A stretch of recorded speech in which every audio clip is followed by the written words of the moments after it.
the new Functional Rustic duck enclosure in the back of the barn. There we go, now it's focused.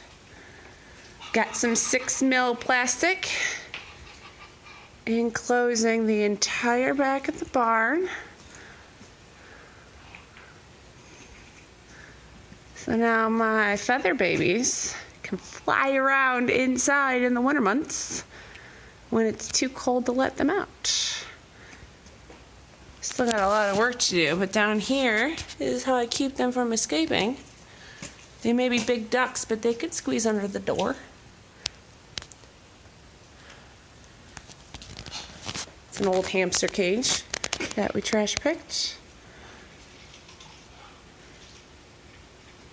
And then it opens up into this other stall so they can fly through. 3 different stalls. Oh, I'm so excited. Obviously, there's a big hole in there right now. I measured wrong. Oops. But that's okay. For now, I'm teaching them how to come in and out of it. Because they haven't been living in the barn for a while. They've been hanging out of the pond. But it's still pretty warm out these days. So once it starts to cool off, then fixing the hole will become more of a priority. But yeah, I gotta clean out this whole area.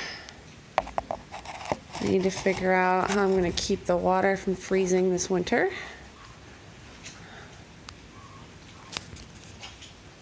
Ah, very nice. See more of the Muscovy ducks and everything else that Functional Rustic has to offer at functionalrustic.com.